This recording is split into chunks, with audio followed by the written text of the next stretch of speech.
నరేంద్ర మోదీ లక్షద్వీప్లో 2 రోజుల పాటు పర్యటించారు. లక్షద్వీప్లో ఉన్న ప్రకృతి అందాలను ఆస్వాదించారు. సముద్రంలో స్నార్కెలింగ్ కూడా చేశారు. ప్రధాని మోదీకి సంబంధించిన ఈ వీడియో సోషల్ మీడియాలో వైరల్ అవుతోంది.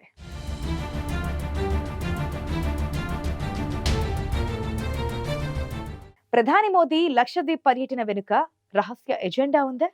లక్షద్వీప్లో పర్యాటకాన్ని పెంచడమే మోదీ ప్రధాన ఉద్దేశమా?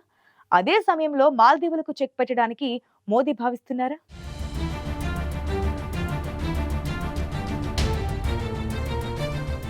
ప్రధానమంత్రి నరేంద్ర మోదీ లక్షద్వీప్లో 2 రోజుల పాటు పర్యటించారు. అక్కడి ప్రకృతి అందాలను ఆస్వాదించారు. సముద్రంలో స్నార్కెలింగ్ కూడా చేశారు. ప్రధాని మోదీకి సంబంధించిన ఈ వీడియో సోషల్ మీడియాలో వైరల్ అవుతోంది. 2 రోజులు అధికారిక పర్యటనలో ఎక్కువ సమయం లక్షద్వీప్ ప్రకృతి అందాలను ప్రపంచానికి తెలియజేయడానికి తహతహలాడారు. మోదీ స్విమ్మింగ్ చేయడం, సముద్రంలో నీటి అలల అంచున కుర్చీ వేసుకుని కూర్చోవడం, నడుచుకుని వెళ్లడం వంటివి ప్రత్యేక ఆకర్షణగా నిలిచాయి. తన పర్యటన విశేషాలను సోషల్ మీడియాలో పంచుకున్నారు మోదీ. లక్షద్వీప్ సౌందర్యం, ప్రజలు చూపించిన ప్రేమ తనను ఎంతో ఆకర్షించిందన్నారు. ప్రకృతి అందాలు, ప్రశాంతమైన వాతావరణం ఉన్న లక్షద్వీప్ దీవులు పర్యాటకులను మంత్రముగ్ధులను చేస్తాయని రాసుకొచ్చారు. అక్కడితో ఆగని మోదీ పర్యాటకులకు సలహా కూడా ఇచ్చారు. సాహసాలు చేయాలనుకునే వారంతా లక్షద్వీప్ను జాబితాలో పెట్టుకోవాలంటూ సలహా కూడా ఇచ్చారు.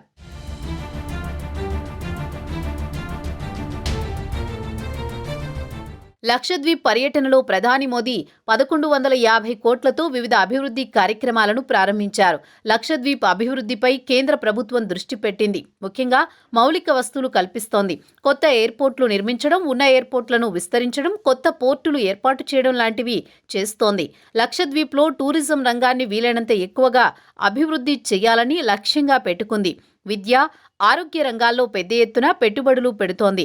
మత్స్యకారుల కోసం రుణాలు, వాళ్లకి కావలసిన ఆర్థిక సహాయం అందిస్తోంది. మార్కెటింగ్ సపోర్ట్ కూడా ఇస్తోంది. వీటితో పాటు మరికొన్ని డెవలప్మెంట్ ప్లాన్స్ని సిద్ధం చేసుకుంటోంది ప్రభుత్వం. ముఖ్యంగా పర్యాటక రంగంలో లక్షద్వీప్ని సెంటర్ ఆఫ్ అట్రాక్షన్గా నిలబెట్టాలని భావిస్తోంది. అందులో భాగంగానే ప్రధాని నరేంద్ర మోదీ ఇలా పర్యటించారని తెలుస్తోంది.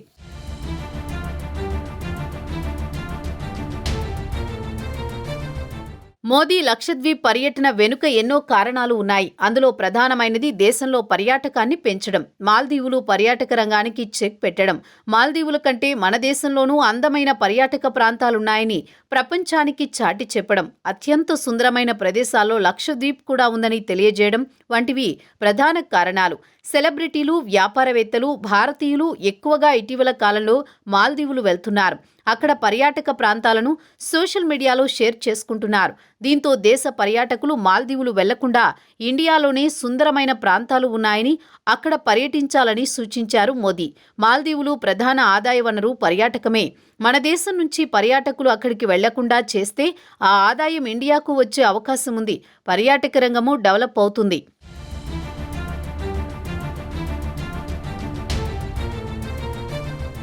అందుకే మోదీ స్వయంగా తానే లక్షద్వీప్లో పర్యటించి అక్కడి ప్రకృతి అందాలు, ప్రశాంతమైన వాతావరణం గురించి ప్రజలకు వివరించారు.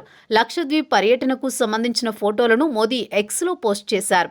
లక్షద్వీప్ ప్రశాంతత, 140 కోట్ల భారతీయుల సంక్షేమానికి మరింత కష్టపడి పనిచేయాలని ప్రతిబింబించిందని మోదీ పేర్కొన్నారు. లక్షద్వీప్ బసలో తాను స్నార్కెలింగ్కు ప్రయత్నించానని, ఇది ఎంతో సంతోషాన్నిచ్చిందని మోదీ పేర్కొన్నారు. సాహసాలు చేయాలనుకునేవారు లక్షద్వీప్ సందర్శించాలని మోదీ సూచించారు. ప్రధానమంత్రి నీటి అడుగున తీసిన చిత్రాలను కూడా పంచుకున్నారు. తాను స్నార్కెలింగ్కు వెళ్లినప్పుడు తాను దిబ్బలు, సముద్ర జీవులను చూశానన్నారు. తాను తెల్లవారుజామున బీచ్ల వెంట నడిచానని, ఇది స్వచ్ఛమైన ఆనంద క్షణాలు అని ప్రధాని మోదీ పేర్కొన్నారు. అగట్టి, బంగారం, కవరత్తి వాసులతో తాను సంభాషించానని, వారి ఆతిథ్యానికి కృతజ్ఞతలు తెలియజేసినట్లు మోదీ తెలిపారు.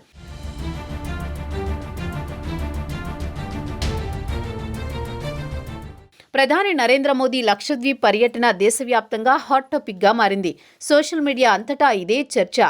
స్వయంగా మోదీ లక్షద్వీప్ వెళ్లి బాగా ప్రమోట్ చేశారు. ఆ వీడియోలు, ఫోటోలు నెట్టింట్లో తెగ చక్కర్లు కొడుతున్నాయి. ఇప్పటి వరకు లక్షద్వీప్ గురించి పెద్దగా పట్టించుకుని వాళ్లంతా ఇప్పుడు గూగుల్లో సెర్చ్ చేస్తున్నారు. అసలు అక్కడ ప్రత్యేకతలేంటి, ఏమేం చూడొచ్చు, ఎంత ఖర్చవుతుంది అని ఆరా తీస్తున్నారు. ఇప్పటికే కొన్ని సంస్థలు స్పెషల్ టూర్ ప్యాకేజీలు అందుబాటులోకి తీసుకొచ్చాయి. కాకపోతే మాల్దీవులు, బాలి ప్రాంతాలకున్న డిమాండ్ దీనికి లేదు. అందుకే ప్రధాని మోదీ అంతగా ప్రమోట్ చేసేందుకు ప్రయత్నం చేశారు. బహుశా ఇప్పటి నుంచి లక్షద్వీప్కి టూరిస్టుల తాకిడి పెరుగుతుండొచ్చు. ఈ క్రమంలోనే లక్షద్వీప్ హిస్టరీపై అందరూ ఫోకస్ చేస్తున్నారు. లక్షద్వీప్ అందాలు పర్యాటకుల మనసు ఆకట్టుకుంటాయి.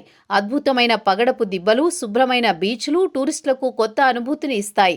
ఎటు చూసిన ఆశ్చర్యానికి గురిచేసే అందాలే కనువిందు చేస్తాయి. అక్కడ బంగారం, అగట్టి, కద్మత్, మినికాయ్, కల్పేని, కవరత్తి వంటి ప్రదేశాలు ఎంతో రమణీయంగా ఉంటాయి. ఈ ప్రాంతాల్లో విహరిస్తే స్థానిక సంస్కృతి సంప్రదాయాలు కూడా తెలుసుకోవచ్చు.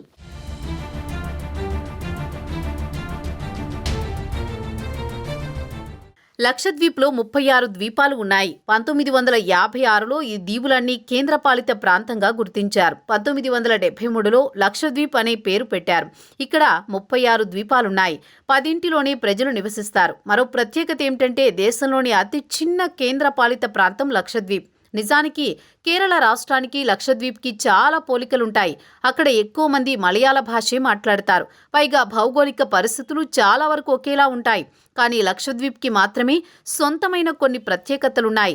అయినా ఈ ప్రత్యేకతల్ని ప్రచారం చేయకపోవడం వల్ల టూరిస్టులు పెద్దగా అక్కడికి వెళ్లేందుకు ఆసక్తి చూపించడం లేదు. లక్షద్వీప్ మొత్తం జనాభా 65,000. 36 ద్వీపాలున్నప్పటికీ అందులో 11 ద్వీపాల్లో మాత్రమే నివాసయోగ్యంగా ఉంటాయి. ఎవరూ పెద్దగా ఎక్స్ప్లోర్ చేయని లక్షద్వీప్లో ఎన్నో స్పెషాలిటీస్ ఉన్నాయి. అందులో అత్యంత ముఖ్యమైనది అక్కడి ప్రజల లైఫ్ స్టైల్. ఏ హడావుడి లేకుండా సాదాసీదా దుస్తులతో సాధారణ జీవితాన్ని గడిపేస్తారు. చేపలు పట్టడం, కొబ్బరి సాగు మినహా వేరే వృత్తులక్కడ ఉండవు. జనాభా తక్కువే కాబట్టి అందరికీ ఉపాధి లభిస్తుంది. కొబ్బరి నుంచి ఎన్నో ఉత్పత్తులు తయారు చేసి వాటిని విక్రయిస్తూ సంపాదించుకుంటారు.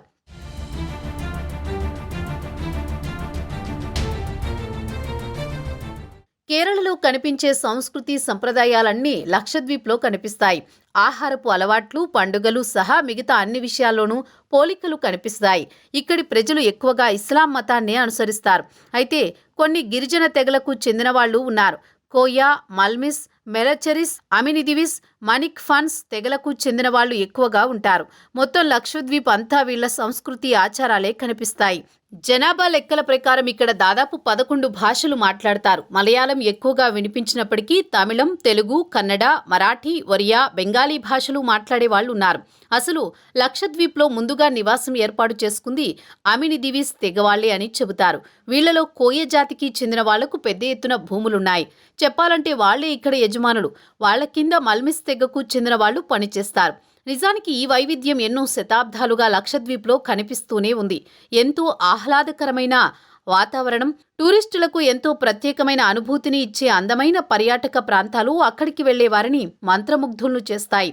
అందుకే మోదీ సైతం లక్షద్వీప్లో పర్యటించి పర్యాటకానికి ఇది ఎంతో అనువైన ప్రదేశమని పేర్కొనడంతో ప్రజల్లో లక్షద్వీప్ గురించి చర్చ జరుగుతోంది.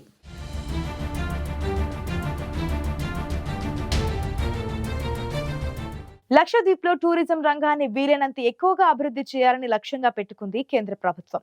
లక్షద్వీప్ను ఏకంగా ప్రధాని మోదీనే ప్రమోట్ చేయడం ద్వారా పర్యాటకుల తాకిడి పెరుగుతుందని భావిస్తోంది.